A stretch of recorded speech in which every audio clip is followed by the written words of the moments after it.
Hai semua, selamat datang di channel Baca Saham. Pada video ini, kita akan membahas satu topik dengan judul Pasar Saham Mengkhawatirkan. Pastikan kamu tahu hal-hal ini. Tapi seperti biasa, semua pembahasan ini bukan rekomendasi dan hanya informasi. Ingat, kerugian kamu tanggung sendiri ya.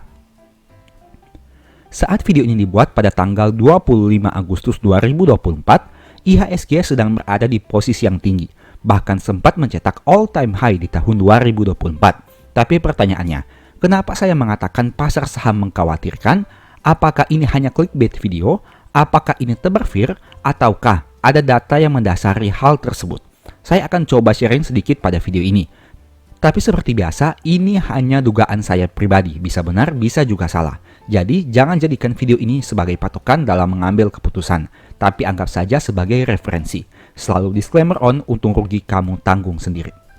Saat video ini dibuat, IHSG berada di angka 7.544, yang mana sudah naik 3,01% secara year to date di tahun 2024. Bahkan, angka ini berada pada range harga tertinggi IHSG yang pernah mereka capai. Dengan kata lain, IHSG sedang berada di puncak-puncaknya. Saat IHSG all-time high, tentu saja akan banyak berita yang menyiarkan hal itu. Tidak heran, saat IHSG naik banyak ada berita, saat IHSG turun banyak ada berita juga. Jika melihat 4 saham big banks yang sangat banyak peminatnya di Indonesia, memang terlihat adanya kenaikan harga saham yang cukup signifikan. Tidak hanya 4 saham ini, tentu saja ada juga beberapa saham yang lain. Saham BBCA berhasil mencetak all-time high di angka 10.500. Saham BMRI kembali lagi ke angka 7 ribuan. Setelah sebelumnya pernah anjlok hingga ke angka 5 ribuan. Dan saham BBNI dan BBRI sudah berada di atas 5 ribuan lagi. Dalam beberapa hari terakhir, memang banyak saham yang harganya naik signifikan. Sekarang pertanyaannya, dengan kondisi yang sangat menggembirakan saat ini, kenapa saya mengatakan bahwa pasar saham mengkhawatirkan? Mari simak beberapa alasannya. Tapi ingat, ini hanya pendapat pribadi. Bisa benar, bisa juga salah. Pertama, secara histori, saat IHSG mencapai all-time high, beberapa waktu kemudian akan mengalami penurunan yang signifikan. Kamu bisa lihat data IHSG dalam 3 tahun terakhir di gambar ini. Perhatikan kotak yang berwarna merah dan bagaimana pergerakan IHSG setelah naik sangat tinggi. Contohnya seperti ini, di mana saat IHSG naik, beberapa waktu kemudian terjadi penurunan. Di sini juga, saat IHSG naik kembali, tiba-tiba mengalami penurunan. Pada kotak yang berwarna merah ini juga, begitu juga dengan yang ini, dan pertanyaannya bagaimana dengan tahun 2024 ini? Apakah saat mencapai all-time high, IHSG akan kembali mengalami koreksi atau bahkan malah naik lebih tinggi? Kita tidak tahu, ini hanya berdasarkan data historis saja. Sebenarnya sudah menjadi hal yang wajar apabila harga yang naik tinggi akan kembali koreksi. Begitu juga dengan IHSG. Tapi saya mau ingatkan ini khususnya bagi kamu yang masih baru di saham. Agar jangan terlalu euforia dengan kenaikan IHSG dan malah akhirnya salah ambil keputusan serta nyangkut di pucuk. Jika kamu lihat data ini, terlihat bahwa apabila IHSG sudah naik ke level yang tinggi, akan terjadi penurunan yang relatif besar beberapa waktu selanjutnya. Hal inilah yang sebenarnya membuat khawatir, mengingat banyak saham besar yang harganya belum kembali naik ke angka tertinggi. Sedangkan mereka merupakan saham yang memiliki bobot besar di IHSG. Apabila histori berulang, berarti ada kemungkinan saham-saham ini juga akan mengalami dampaknya. Harga yang belum pulih sepenuhnya bisa kembali koreksi lagi, dan hal itu tentu akan berdampak pada portofolio pemegang sahamnya. Jika kamu kurang percaya dengan data ini, silahkan tarik data dengan periode yang lebih panjang lagi untuk membuktikan valid tidaknya informasi yang kamu terima. Mungkin bisa gunakan data durasi hingga 5-10 tahun agar pembuktian bisa semakin valid. Alasan kedua, karena probabilitas kenaikan IHSG di bulan September dan November relatif rendah. Dalam 9 tahun terakhir yaitu 2015 hingga 2023, di bulan September IHSG hanya pernah naik 2 kali dan 7 kali mengalami penurunan. Bahkan pernah turun hingga 7% di tahun 2020 dan 6,3% di tahun 2015. Hal ini mirip juga di bulan November. Dalam 9 tahun terakhir, IHSG pernah turun 6 kali dan hanya naik 3 kali saja. Artinya dari periode data tahun 2015 hingga 2023, bulan September dan bulan November bisa diwaspadai menjadi bulan koreksi bagi IHSG. Dan tentunya berdampak juga pada beberapa saham di Indonesia. Inilah alasan kedua yang menurut saya harus diantisipasi. Kita tidak boleh terlalu khawatir, tapi jangan juga terlalu euforia dengan kondisi saat ini. Jika mengkaitkan dengan alasan pertama tadi, yang mana indeks sudah naik mencapai all-time high, berarti ada kemungkinan bisa terjadi koreksi dalam beberapa bulan ke depan berdasarkan data histori yang ada ini. Bagi kamu yang belum tahu, ada satu peristiwa yang memberikan sentimen positif terhadap pergerakan pasar saham kita, yaitu berita tentang penurunan suku bunga The Fed. Nah, pertanyaannya, apa itu suku bunga The Fed? Bagi kamu yang belum tahu, suku bunga The Fed merupakan tolak ukur utama untuk suku bunga lain dalam perekonomian. Dikenal juga sebagai suku bunga dana federal dan turut menjadi tolak ukur bagi suku bunga kredit kepemilikan rumah atau KPR, pinjaman mobil, dan suku bunga kartu kredit. Itu berdasarkan informasi yang ada di Google. Kabarnya pemangkasan suku bunga The Fed mungkin akan dilakukan pada bulan September tahun 2024. Apabila hal ini terjadi, kemungkinan besar akan berdampak positif kepada banyak saham, khususnya sektor perbankan. Tapi jika hal ini ditunda, maka mungkin akan terjadi koreksi karena banyak yang kecewa. Kamu bisa baca berdasarkan artikel yang saya kutip ini. Hal ini diungkapkan oleh Ketua Dewan Gubernur The Fed. Powell mengatakan bahwa sudah waktunya bagi The Fed untuk memangkas suku bunga acuannya. Pernyataan ini menegaskan ekspektasi bahwa para pejabat akan mulai menurunkan suku bunga dalam pertemuan bulan depan dan memperjelas niatnya untuk menahan pelemahan pasar tenaga kerja. Pertanyaannya, kenapa suku bunga The Fed berpengaruh terhadap kita? Kamu bisa baca informasi dari Google terkait hal itu. Keputusan The Fed terkait suku bunga dapat mempengaruhi aliran modal internasional. Ketika suku bunga Amerika Serikat naik, investor asing cenderung memindahkan investasinya ke Amerika Serikat yang menawarkan imbal lebih tinggi. Logikanya sama seperti deposito. Apabila suku bunga deposito naik, maka hal itu tentu akan menarik minat banyak orang untuk menempatkan dananya di deposito karena akan memperoleh bunga yang lebih tinggi. Hal ini meningkatkan permintaan terhadap dolar Amerika Serikat dan melemahkan nilai tukar rupiah terhadap dolar Amerika Serikat. Itu merupakan salah satu alasan apakah dampak suku bunga The Fed terhadap ekonomi. Sebagai informasi, ini merupakan ringkasan dari Historical Annual Yield Data Federal Fund Rate. Kamu bisa lihat bahwa suku bunga di tahun 2023 dan di 2024 memang sangat tinggi jika dibandingkan tahun 2017 hingga tahun 2022. Dari yang awalnya hanya bergerak di angka sampai 2% saja, tiba-tiba naik menjadi 5% dalam 2 tahun terakhir. Nah, apabila terjadi penurunan di tahun 2024 ini, bukankah itu merupakan hal yang menggembirakan? Meski begitu, harus diingat bahwa kita tidak tahu suku bunga akan diturunkan hingga ke angka berapa. Sehingga sebenarnya ada dua hal yang kita tunggu-tunggu. Pertama, apakah suku bunga The Fed akan turun? Dan jika benar turun, apakah penurunannya bisa sampai ke angka berapa? Nah, saya akan menampilkan beberapa artikel untuk pembahasan suku bunga dari tahun ke tahun. Jadi pastikan kamu ingat-ingat tabel ini. Artikel yang nanti akan ditampilkan saya kutip dari website Ajaib Sekuritas. Pertama, pada tahun 1913 sampai 1990 tidak ada suku bunga acuan. Federal Reserve didirikan pada 23 Desember 1993 melalui Undang-Undang Federal Reserve. Tujuannya untuk menyelesaikan masalah kepanikan yang mengobrak-abrik perbankan Amerika Serikat sejak tahun 1907. Pada tahun 2019 sampai 2020, era pandemi dan lockdown. Merebaknya konflik dagang Amerika Serikat dan China telah memunculkan kekhawatiran terhadap kondisi ekonomi Amerika Serikat. Federal Reserve kemudian memulai penyesuaian kebijakan dengan menurunkan suku bunga pada paruh kedua tahun 2019. Kamu bisa lihat berdasarkan tampilan data yang ada ini. Oke, kita lanjut. The Fed menurunkan suku bunga dengan skala ekstra jumbo pada Maret tahun 2020 untuk menanggapi ancaman krisis akibat pandemi. Federal Reserve juga melanjutkan program pembelian obligasi untuk mendorong pertumbuhan dan inflasi. Kamu bisa lihat pada tahun 2020 memang terjadi penurunan suku bunga yang cukup signifikan dibandingkan beberapa tahun sebelumnya. Bahkan di tahun 2021, suku bunga bisa dikatakan sangat rendah. Oke, kita lanjut. Pada tahun 2022 hingga 2023 menjinakkan inflasi.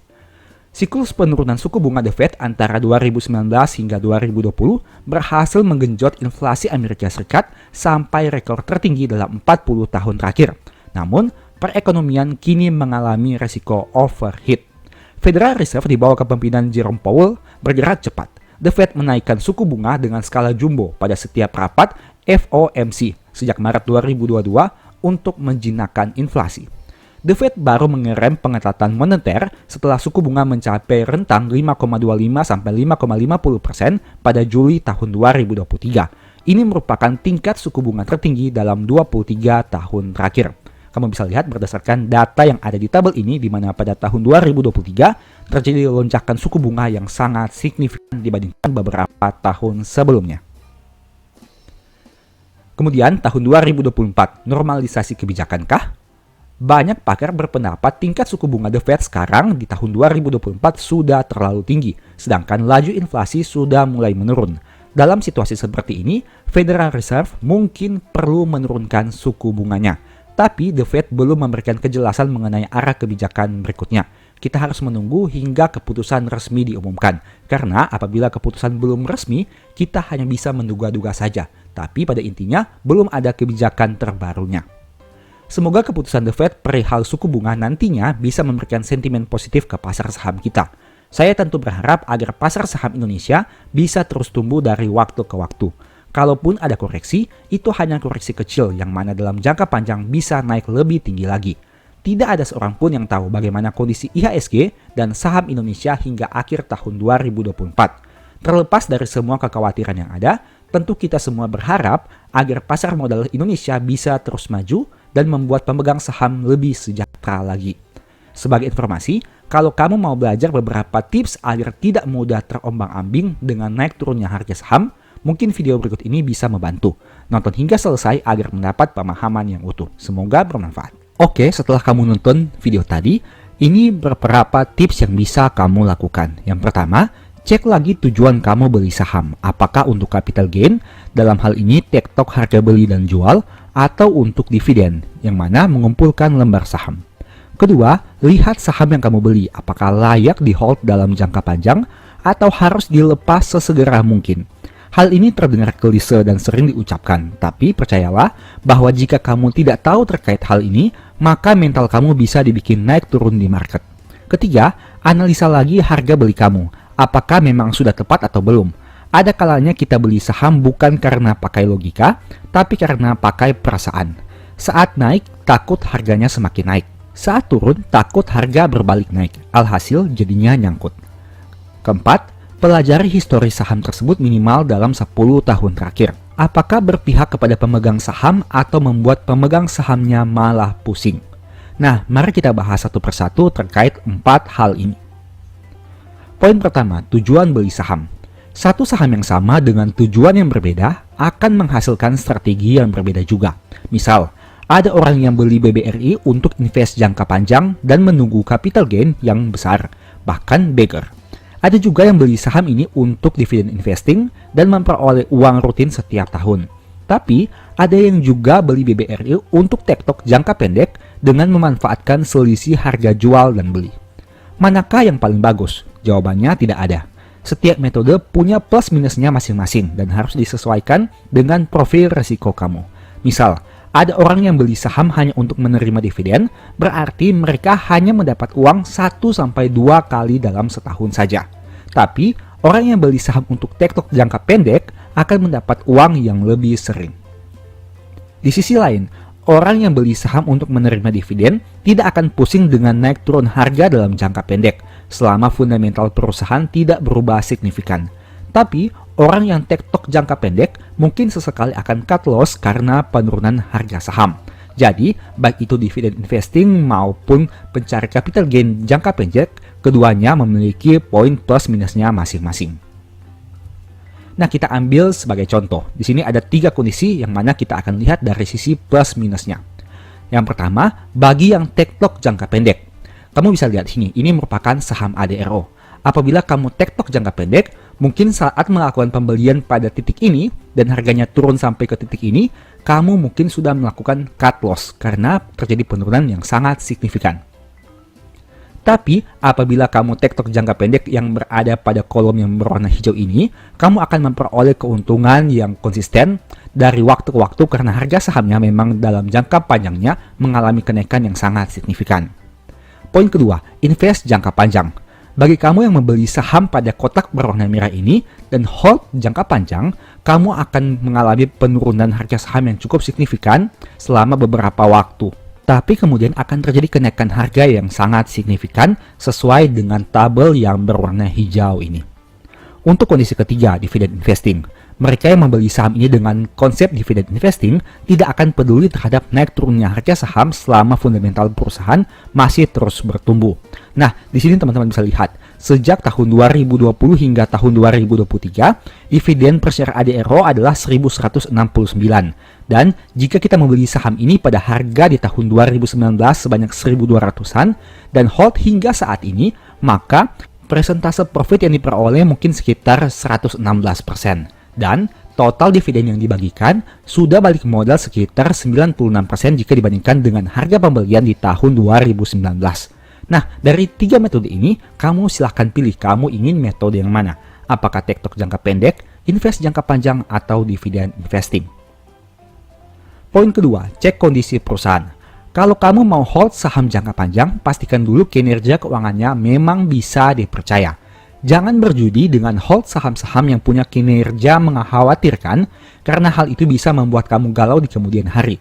Sebaliknya, jika saham tersebut punya kinerja yang bagus, laba stabil tumbuh, hutangnya wajar, rutin bagi dividen tahunan, dan punya manajemen yang baik, meskipun saat ini sedang floating loss, tapi jika kamu beli di harga yang masuk akal, tidak ada salahnya jika di hold jangka panjang. Toh kamu tetap dapat dividen setiap tahun sebagai uang tunggu. Sederhananya, coba lihat dua contoh saham berikut ini. Yang mana yang akan kamu hold dan yang mana harus segera di cut loss. Saham pertama, labanya terus mengalami penurunan dari tahun ke tahun. Dari yang awalnya 118 miliar, turun menjadi rugi 60 miliar, dan kemudian turun menjadi rugi 7,7 triliun rupiah. Sedangkan saham kedua, labanya terus mengalami peningkatan dari 31,4 triliun, 40,7 triliun, dan kini 48,6 triliun rupiah. Mudahnya seperti ini. Dari dua saham ini, yang mana yang akan kamu hold dan yang mana yang akan kamu cut loss. Poin ketiga, cek lagi harga beli kamu. Simpelnya, cek saja apakah harga beli kamu masih wajar atau sudah mahal. Jika masih wajar dan masih sesuai dengan planning, di hold saja. Tapi jika memang terlalu mahal, secepat mungkin di cut loss. Ada banyak metode yang bisa digunakan untuk menilai harga suatu saham. Entah itu menggunakan fundamental seperti valuasi per PBV, atau teknikal, atau dengan metode support resistance, bandarmologi, dan lain sebagainya. Mari kita bahas contohnya. Misalnya di sini teman-teman bisa lihat ada chart suatu saham. Dan misalnya teman-teman membeli saham tersebut pada kotak yang berwarna biru ini. Pertanyaannya, apakah yang akan teman-teman lakukan jika terjadi penurunan harga saham yang signifikan? Jawabannya, mungkin saja akan segera cut loss. Kenapa? Karena harga beli teman-teman sudah berada pada harga pucuk dibandingkan harga historis saham tersebut. Kasus kedua, misalnya ada saham dengan valuasi seperti ini. Teman-teman bisa lihat, PER-nya minus 3,3 kali dan PBV-nya minus 0,21 kali. Apabila harga sahamnya terus mengalami penurunan, apakah yang harus teman-teman lakukan? Tentunya PER yang minus menandakan bahwa perusahaan mencatat kerugian, dan PBV yang minus menandakan bahwa ekuitas perusahaan minus. Nah, dengan kondisi seperti ini, apakah teman-teman masih berani untuk memegang saham ini dalam jangka panjang? Poin keempat, apakah perusahaan berpihak kepada pemegang saham? Beberapa cara untuk menilai hal ini adalah dengan melihat tindakan manajemen yang biasanya dilakukan. Misal, saat harga saham turun signifikan, apakah manajemen perusahaan peduli dan mengambil tindakan misalnya dengan buyback dan lain-lain? Apakah perusahaan rutin bagi dividen? Jika labanya besar, adakah yang dibagikan kepada pemegang sahamnya? Selain itu masih banyak lagi cara yang bisa dilakukan untuk menganalisa. Ini merupakan beberapa contohnya. Teman-teman bisa baca di sini bahwa ADRO melakukan buyback saham sekitar 4 triliun rupiah. Saat itu terjadi, harga saham ADRO terus mengalami penurunan. Sehingga, salah satu tindakan yang bisa dilakukan oleh manajemen adalah dengan melakukan buyback saham agar penurunan harganya tidak semakin dalam dan akhirnya mengalami penurunan yang sangat signifikan. Nah, untuk contoh berikutnya. Di sini, di sebelah kanan, ada 9 saham bagus yang konsisten bagi dividen selama 15 tahun. Itu artinya selama 15 tahun terakhir, 9 saham ini konsisten bagi dividen setiap tahun. Saat mereka mencetak laba, mereka juga tidak lupa kepada pemegang sahamnya dan memberikan imbal hasil dalam bentuk dividen. Kedua contoh ini merupakan contoh perusahaan yang berpihak atau peduli kepada pemegang sahamnya. Bukan hanya semata-mata memperoleh pendapatan dari IPO yang mereka lakukan, tapi juga mereka peduli terhadap pemegang saham mereka. Takut dan serakah tidak bisa dihilangkan dari bursa saham, tapi bisa diminimalisir dampaknya. Berusahalah berpikir selogis mungkin dan mempertimbangkan profit dan risiko sebelum mengambil keputusan. Jangan hanya terbawa emosi sesaat, hanya karena melihat harga yang terus naik dan takut ketinggalan kereta. Di sisi yang lain, jangan serakah saat harga turun dan berpikir nanti bisa kembali naik. Bagaimana jika harga yang naik tiba-tiba turun drastis? Atau harga yang turun bukannya naik tapi malah lebih turun. Untuk itulah analisa dibutuhkan, bukan sekedar mencari profit, tapi juga untuk meminimalisir risiko yang mungkin terjadi. Semoga video ini bisa memberikan manfaat ya. Dari video tadi, kamu sudah tahu bahwa ada 4 hal yang perlu dicek kembali agar psikologimu tidak terganggu dengan rasa takut dan serakah. Yaitu, pertama, tujuan kamu beli saham untuk apa? Kedua, jenis saham yang dibeli bisa untuk jangka panjang atau tidak? Ketiga, harga beli sudah tepat atau belum?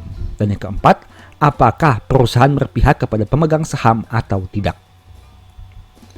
Dari 4 poin tadi, saya mau sampaikan bahwa setiap langkah yang kamu ambil ada plus minusnya masing-masing. Misal, jika kamu trading jangka pendek pada kondisi market seperti ini, kamu mungkin sudah cut loss lebih dahulu, sehingga saat ini masih punya cash yang banyak.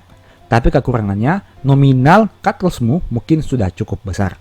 Kedua, jika kamu investasi jangka panjang, pada kondisi seperti ini kamu mungkin belum kehilangan uang secara real, karena belum ada yang di cut loss. Tapi kekurangannya, kamu floating loss dan bisa saja floating loss itu lebih besar jika harganya tambah turun.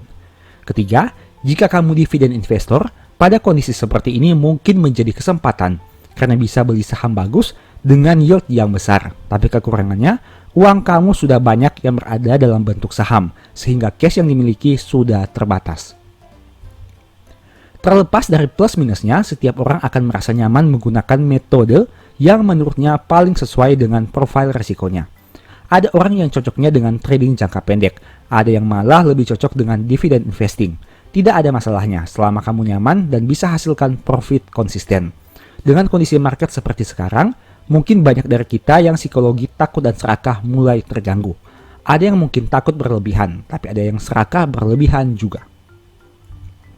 Saya mau ingatkan kepada kamu bahwa segala sesuatu yang berlebihan itu tidak baik.